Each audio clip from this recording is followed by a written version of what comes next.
Hey, and welcome to part 11 of this our series. So now this part 11 we're looking at Nigeria after the Civil War. That's we're looking at the post-war era of Nigerian history, post-Civil War era. Now, after the famous statement by left by General Yakubu Gowon, which is no victor, no vanquished, which we all know who were the victors and who were the vanquished.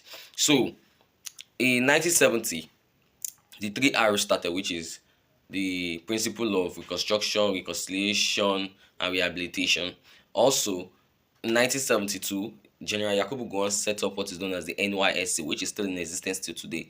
The essence of the NYSC was to encourage young Nigerians then to be able to explore other parts of the nation so that they have this sense of oneness. Also, one of the things that great Gowon's regime after the Civil War was the oil boom and the Nigerian wastage, as some Nigerian historians have tag it as or call it as. Now, in the 1970s, something happened. In 1973, 1972, 1973, there was a Yom Kippur War in Israel, which caused a lot of Arab states to declare a form of oil embargo. Not just all Arab states, even Saudi Arabia were part of it.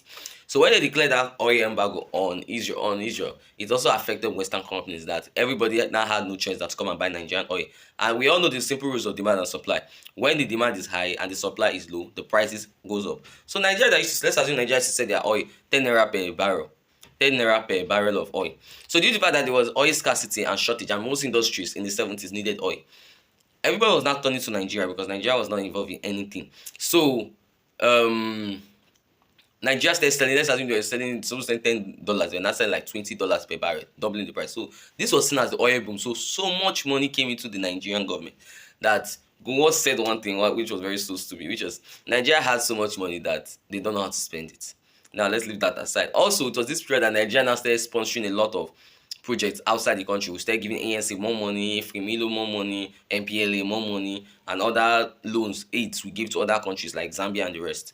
Also, this was the period whereby Nigeria marked the most level of highest amount of corruption, which was the Smith Armada, whereby Gowon wanted to build structures within Lagos and all over the country. And he began importing cements that a lot of companies were not even bringing products that they were even paying compensation for waiting in line. That was to tell you that how disorganized Nigeria was. Now, a lot of critics have always say that if Nigeria, that was the time Nigeria should have used to plan herself as a nation, not now.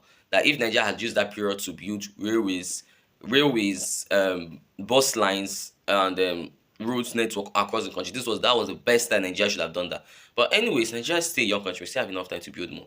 So by eventually, due to the high level of corruption in the Gowon's government, this angered a lot of young officers, especially Mauritala Mohammed, who later on did a coup against him.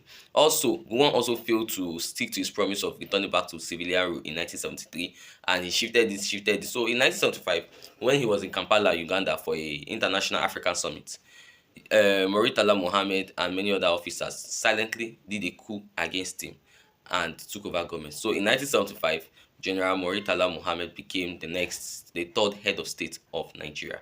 Thank you.